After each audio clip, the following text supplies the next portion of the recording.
rekan-rekan dan penonton sekalian, perkenalkan saya Lestari, mahasiswi program studi Administrasi Bisnis dengan mata kuliah konsentrasi Administrasi Kepabeanan di Universitas Wanita Internasional.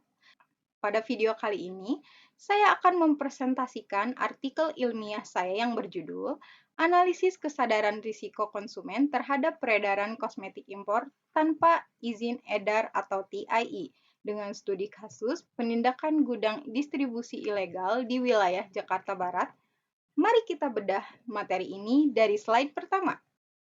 Memasuki bagian abstrak, penelitian kualitatif deskriptif ini meneliti lonjakan kosmetik impor ilegal tanpa izin edar atau TIE di Indonesia akibat pesatnya e-commerce. Studi kasus difokuskan pada penggerebekan gudang ilegal di Jakarta Barat. Hasilnya menunjukkan bahwa pelaku usaha sengaja memanipulasi dokumen pengiriman untuk menghindari aturan pembatasan BPOM, sehingga memicu kerugian fiskal negara yang sangat besar, hingga mencapai 386 juta rupiah untuk sampel yang diteliti. Hal ini terus terjadi karena tingkat kesadaran risiko konsumen yang masih sangat rendah. Pada slide kedua, latar belakang masalah ini dipicu oleh digitalisasi dan pengaruh influencer media sosial yang melejitkan permintaan kosmetik impor. Sayangnya, banyak konsumen tidak memahami legalitas dan keamanan produk, serta hanya memilih berdasarkan harga murah dan popularitas tanpa memeriksa izin edar BPOM.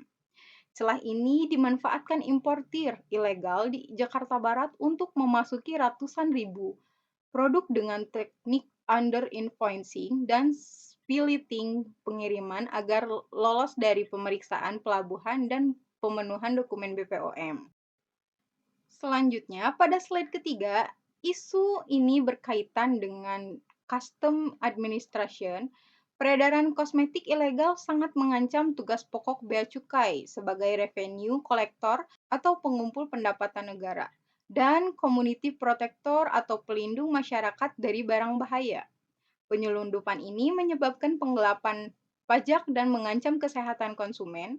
Pelaku usaha di Jakarta Barat terbukti sengaja mengabaikan instrumen ketat larangan dan pembatasan atau LARTAS serta kewajiban pajak dalam rangka impor atau PDRI yang ditetapkan pemerintah. Memasuki poin keempat dan kelima, kita akan melakukan analisis dampak terhadap masyarakat, pelaku usaha, atau pemerintah. Barang kosmetik yang masuk ke Indonesia secara sah wajib dikenakan pajak dalam rangka impor atau PDRI yang terdiri dari bea masuk atau BM, pajak pertambahan nilai atau PPN impor, dan pajak penghasilan atau PPh pasal 22 impor. Untuk mengukur besarnya potensi kerugian fiskal negara, saya menyusun simulasi perhitungan perpajakan kepabeanan berdasarkan formula standar yang dirujuk dari jurnal perpajakan resmi. Kita asumsikan sampel nilai barang hasil penindak atau nilai CIF, Cost, Insurance, and Freight adalah sebesar 1 miliar rupiah atau dengan asumsi pelaku usaha ilegal tidak memiliki angka pengenal impor atau API. Bea masuk atau BM dengan tarif 10% dari nilai CIF 1 miliar rupiah, jumlah pajak terutangnya adalah 100 juta rupiah. Nilai impor atau NI diperoleh dari rumus nilai CIF ditambah bea masuk sehingga totalnya menjadi 1,1 miliar rupiah. Lalu untuk PPN impor, tarif resmi sebesar 11% dikali nilai impor menghasilkan jumlah terutang 120 juta rupiah. Lalu adapun PPh pasal 22 impor, karena pelaku usaha tidak memiliki API, tarif yang dikenakan adalah 15% dari nilai impor, menghasilkan angka 160 juta rupiah. Jika seluruh komponen fiskal ini kita jumlahkan, dengan BM ditambah PPN ditambah PPh 22, maka total pajak terutang yang tidak dibayarkan ke negara adalah sebesar 386 juta rupiah. Melalui simulasi di atas, tindakan penggelapan pajak atau tax evasion oleh pelaku usaha kosmetik ilegal ini menyebabkan negara kehilangan potensi penerimaan sebesar sebesar 380 juta rupiah untuk setiap peredaran kosmetik senilai 1 miliar rupiah. Dari sudut pandang hukum perpajakan, pelaku usaha yang melanggar aturan perpajakan yang menyebabkan risiko hukum serius ini dapat menghadapi sanksi pidana maksimal 10 tahun penjara dan denda miliaran rupiah akibat penyelundupan, serta penyitaan barang bukti yang mengakibatkan kerugian total bagi pelaku usaha. Berikut ini, pada slide ke-6, kita akan mengulas analisis kebijakan publik atau administrasi bisnis menggunakan konsep teori kesadaran risiko konsumen.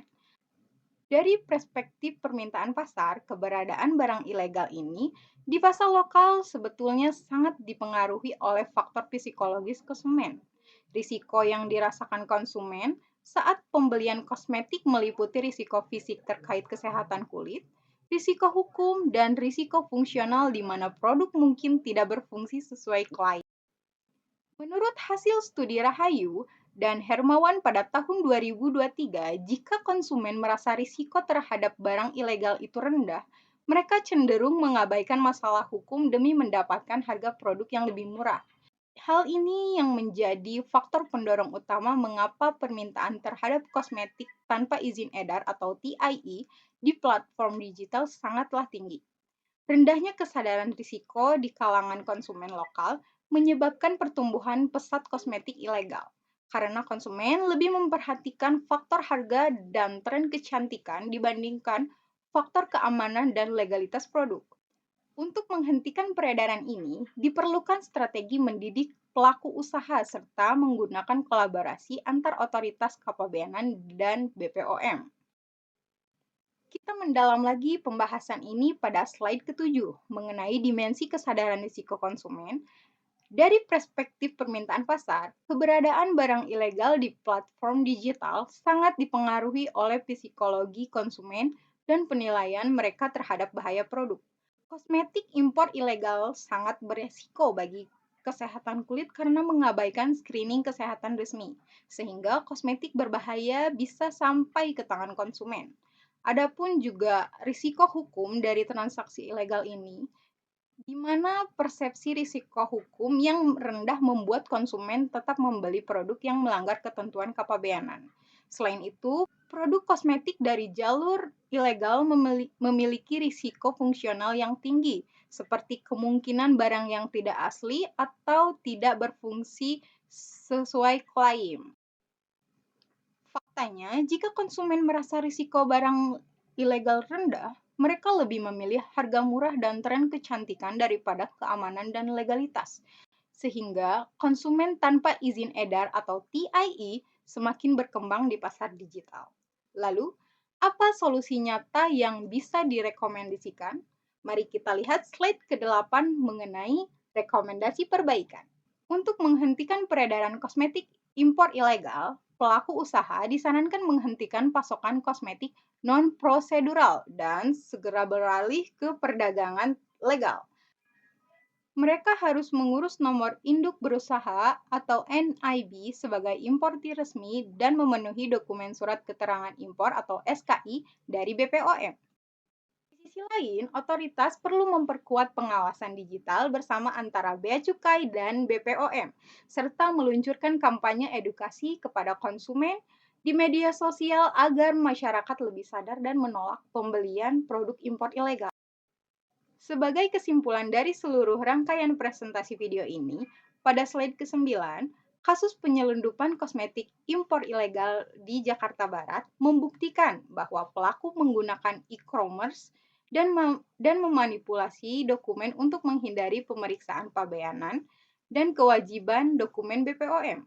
Pelanggaran ini menyebabkan kerugian negara akibat penggelapan pajak mencapai 386 juta rupiah untuk setiap peredaran kosmetik ilegal bernilai 1 miliar rupiah, serta ancaman hukum pidana yang berat bagi pelakunya.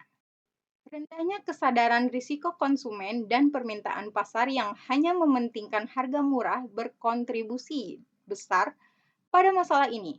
Oleh karena itu, sinergi tugas kepabeanan, ketegasan hukum, dan edukasi konsumen adalah kunci utama untuk melindungi pendapatan negara dan kesehatan masyarakat. Demikian presentasi ilmiah dari saya. Terima kasih banyak atas perhatian Anda semua yang telah menyimak video ini dari awal hingga akhir. Jangan lupa untuk klik tombol like, meninggalkan komentar, dan subscribe channel ini untuk mendukung penyebaran konten edukasi Kapabayanan lainnya.